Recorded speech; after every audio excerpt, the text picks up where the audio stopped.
পাল্টো আগে কর্তা। একবার মধুর শেখরাকে খবর দিতে হবে যে।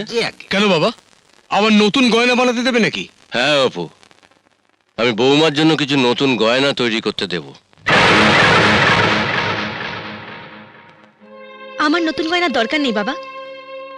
আর তাছাড়া হঠাৎ করে আমার উপরে দয়ার কারণটাও ঠিক বুঝতে পারছি না বাবা।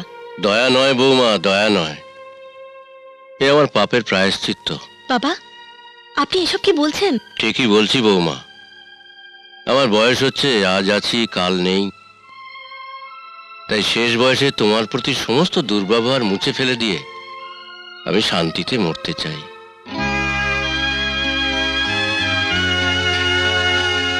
কিছুক্ষণ আগে ওই চুমকি আমার অন্ধ বিবেকের বন্ধ জানলাগুলো খুলে দিয়ে গেছে। মা, আমি কত অন্যায় তোমার সাথে করেছি। জানি আমি বিশ্বাসের যোগ্য নই, তবু পারিস তো আমাকে বিশ্বাস করিস মা।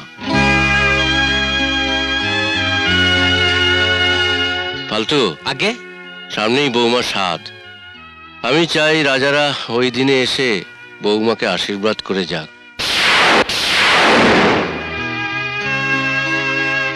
আর অপু, তুই রাজাদের কাছে গিয়ে ক্ষমা চেয়ে নিয়েছে, ওদের নিমন্ত্রণ করে আসবি। আর ফালতু, তুই উৎসবের আয়োজন কর। এ কি মা, তুই কাঁদছিস কেন? তোর চোখে জল কেন? আনন্দে বাবা, আনন্দে।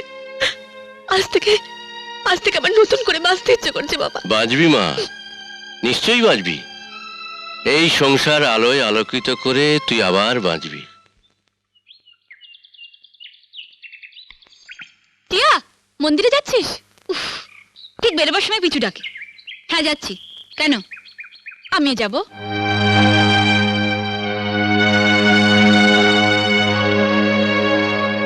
এইভাবে যাবে? এই পোশাকে? লোকে ভাববে চৌধুরী বাড়ির বউ আর ঝি যাচ্ছে। মানে আমার এই শাড়িটার দাম 2000 টাকা, আর তুমি এরকম একটা সস্তার শাড়ি পরে মন্দিরে যাবে? তাও আবার আমার সাথে? তোমার মান সম্মান না থাকতে পারে, কিন্তু আমার আছে। ও এই কথা। তুই দাঁড়া, আমি এক্ষুনি শাড়িটা বদলে আসছি। এটা ধর।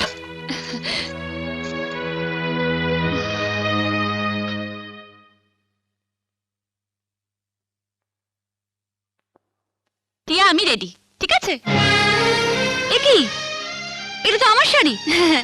তুমি পরেছো, তোমার লজ্জা করছে না? খোলো। দামি শাড়ি পরার যখন অতই শখ, নিজের বরকে বলো না কিনে দিতে। সে মূলত নেই, ভিখারি কোথাকার।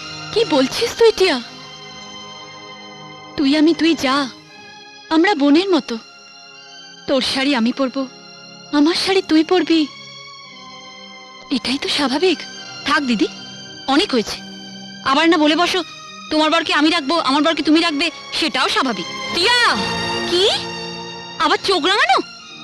খোলো, খোলো বলছি আমার শাড়ি। খোলো, খোলো। টিয়া, খোলো আমার শাড়ি, ছেড়ে দাও। টিয়া, ছাড়ো আমাকে। খুলে দাও আমার শাড়ি। দাও আমার শাড়ি, বলেছো। খোলো, খোলো। টিয়া, খুলে দাও আমার শাড়ি। কি হলো, খুলছো না কেন? খোলো। টিয়া, আমার শাড়ি দিয়ে দাও। দিয়ে দাও আমার শাড়ি। আমি খুলে দিচ্ছি, আমাকে ছেড়ে দে। খোলো, ছেড়ে দে। খোলো আমার শাড়ি। বলেছো আমি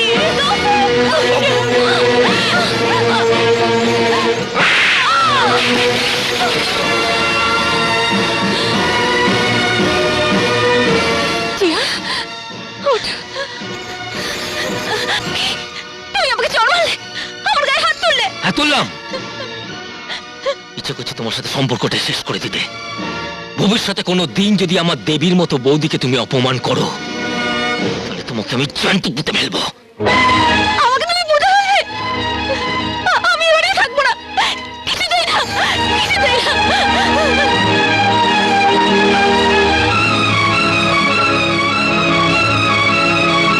এটা নিবি না? তোর এত দামি শাড়ি।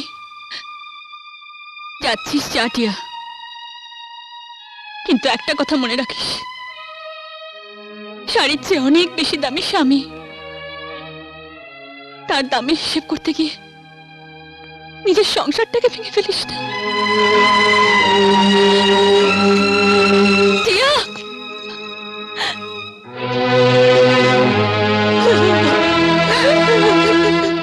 ছি ছি ছি ছি ছি ছি। এ আমি ভাবতেও পারিনি। যা হবার তা তো হয়েই গেছে। কি বলছো কি অঞ্জলি? এই বাড়িতে কেউ প্রথম বউয়ের গায়ে হাত তুললো, আর সে কিনা আমার ছোট ভাই। বৌদিকে অপমান করলো বলেই তো মারলাম। রাকেশ, কালকে পূজার স্বাদ, আমি সেখানে পরিবারের সবাইকে নিয়ে উপস্থিত থাকতে চাই আর ওকে আশীর্বাদ করতে চাই। যেভাবেই হোক টিয়াকে বাড়িতে ফিরিয়ে আনবে। যতক্ষণ না ঘরের বউ বাড়িতে ফিরছে ততক্ষণ তোমারও এই বাড়িতে আর কোনো স্থান নেই।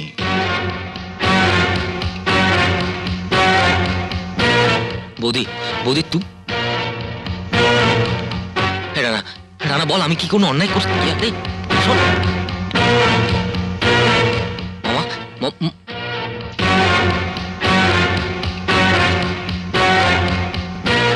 রায়দের জমিটা এবার কিনে নেব, কি বলো?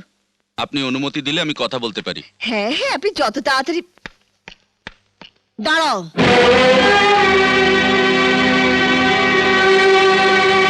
কার অনুমতি নিয়ে তুমি বাড়িতে ঢুকেছো? আমার বাড়ি, আমি আবার কার অনুমতি নিতে যাবো মা? কোথায় তুমি জানতে চাইবে আমি কেমন আছি? তা না বলে বলতাম, যদি সুটকেসটা হাতে করে না নিয়ে এসে রাকেশকে সঙ্গে করে নিয়ে আসতিস তাহলে বলতাম। আমি বুঝতে পেরেছি তুই নিশ্চয়ই এই বাড়িতে কোনো ঘটনা ঘটিয়ে এসছিস। ঠিক তাই, আমি ও বাড়িতে আর যাবো না।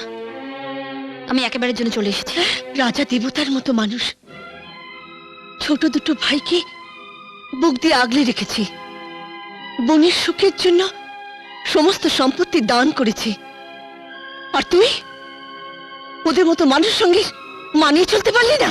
ওদের সাথে আমি আর কোনো সম্পর্ক রাখতে চাই না। আজ থেকে আমি এখানেই থাকবো। এই বাড়িতে আমি তোকে থাকতে দেব না। মা, বিয়ের পর স্বামীর বাড়ি হলো মেয়েদের নিজের বাড়ি, স্বামীর সংসার হলো নিজের সংসার। ছোটবেলা থেকে আমি ওদের সকলকে দেখে আসছি। তোকে ওই বাড়িতে ফিরে যেতে হবে। ওখানে যদি আশ্রয় না পাস তো নদীর জলে কি ডুবে মরবি। বনমালী, ওকে বাড়ি থেকে বার করে দিয়ে গেটে তালা লাগিয়ে দাও।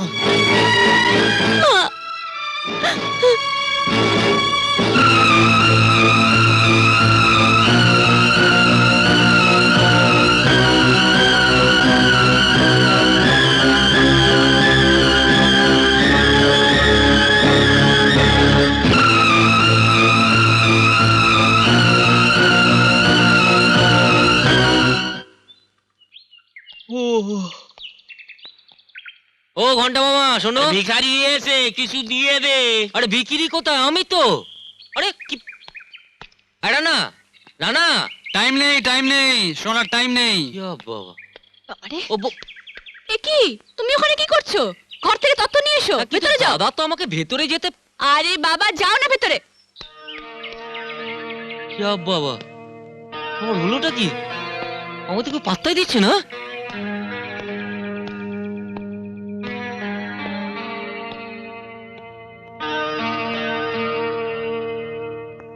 তোমার চা। হ্যাঁ,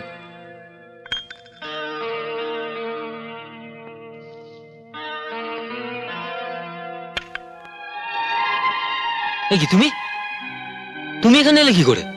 পর্দা নিয়ে এসেছে। আমায় ক্ষমা করে দাও, আমার ভুল হয়ে গেছে। আমি ক্ষমা করার কে? দাদা, বৌদি, রানা ওদের কাছে ক্ষমা চেয়েছো? আমি ক্ষমা করে দিয়েছি। আমিও দিয়েছি। আর আমিও। আর দাদা?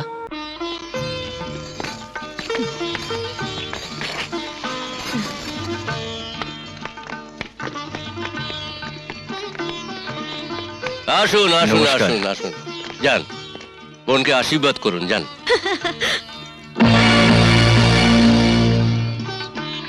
এসো।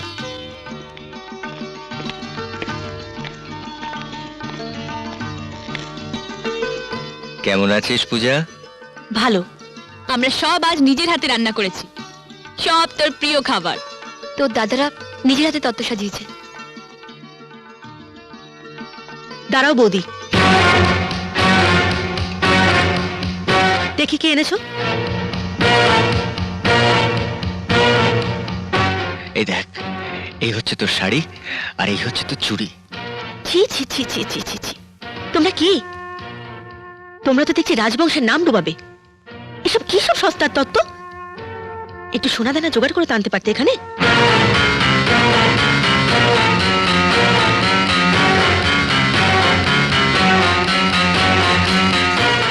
এ শাড়ি তোমরা বোনকে দিচ্ছ?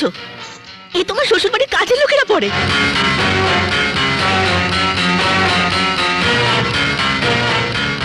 তোমরা কি দাদা, আমার মান সম্মান এসবের কথা তোমরা একটু ভাবলে না? কি যাতা বলছিস? তুই কিন্তু এক ঘর লোকের সামনে তোর দাদাকে অপমান করছিস। হ্যাঁ, সবাই শুনতে পাবে, হাসবে। আমার কথা শুনে হাসবে না, হাসবে তোমাদের দেখে। তামাশা করতে এসেছো এখানে? আমার শ্বশুর বাড়ির সম্মান নিয়ে এখানে তোমরা তামাশা করতে এসেছো?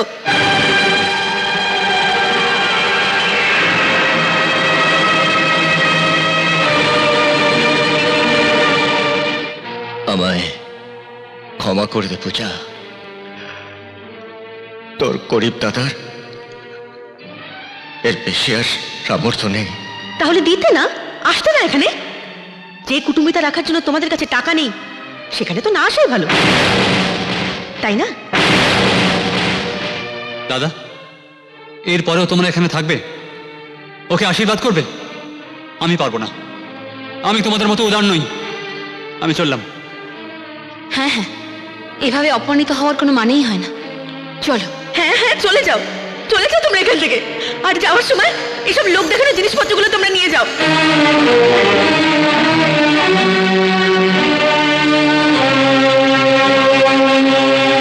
হ্যাঁ, চলে যাচ্ছি। তো যাওয়ার আগে তোকে আমি অনেক আশীর্বাদ করে যাচ্ছি, যাতে তোর মঙ্গল হোক, তোর সন্তানের মঙ্গল হোক, আমার সব আয়ু যাতে তোদের লাগুক। কখনো পারলে তোর সন্তানকে নিয়ে মামা বাড়িতে আসিস। আমি হয়তো তাকে অনেক দামি খাবার দিতে পারবো না,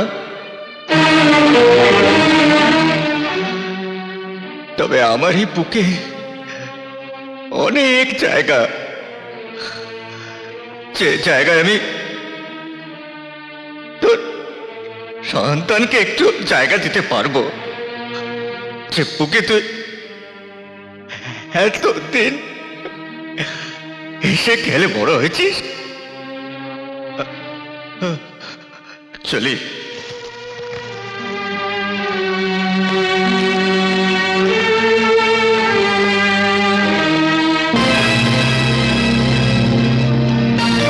আরে আরে আরে, কি হলো? আপনারা চলে যাচ্ছেন, ওকে আশীর্বাদ করলেন না, খেলেন না। পূজা বয়সে ছোট, ওর কথায় কিছু মনে করবেন না। ওদের যেতে দিন বাবা, ওদের আশীর্বাদের আমার কোনো দরকার নেই।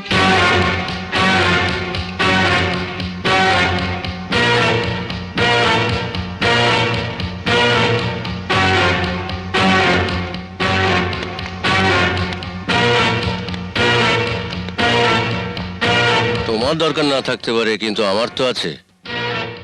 এ মেয়েটা দেখছি সব গোলমাল করে দেবে। পূজাটা ভালোই কথা বলতে শিখেছে। ভালো কথা আর বললো কোথায়? সবই তো খারাপ কথা, আমাদের অপমান করার কথা। পূজাটা কেমন যেন বদলে গেছে। বড়দার আশীর্বাদ পর্যন্ত নিল না, সবাইকে অপমান করলো। তোর বোকা, বোনের কথা কখনো ভাইদের অপমান হয়? কত ভাইফোঁটা রাখি ঋণ রয়ে গেছে না, ওর কথা তোরা কিছু মনে করিস না। ওকে তো আমি চিনি। তাছাড়া আশীর্বাদ তো নেওয়ার জিনিস নয়, দেওয়ার জিনিস। আমি ওকে আশীর্বাদ করে যাতে ও সুখী হয়। দাদা!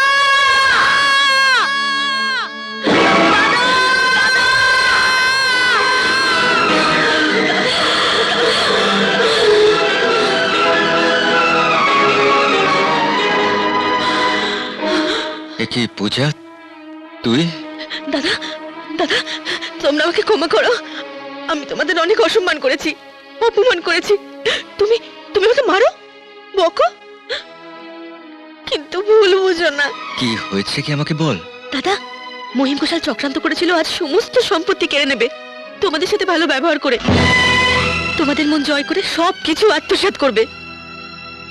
দাদা, আমি ওনাকে প্রথমে বিশ্বাস করে ফেলেছিলাম, তারপর উকিলবাবুর সাথে ওনার একদিন কথা বলায় আমি সবকিছু বুঝতে পারি। আমার নামে সম্পত্তি উনি নিজের নামে ট্রান্সফার করে তোমাদেরকে প্রবল অপমান করে তাড়তে চেয়েছিলেন। পূজা, আমাকে ক্ষমা করে দাও দাদা।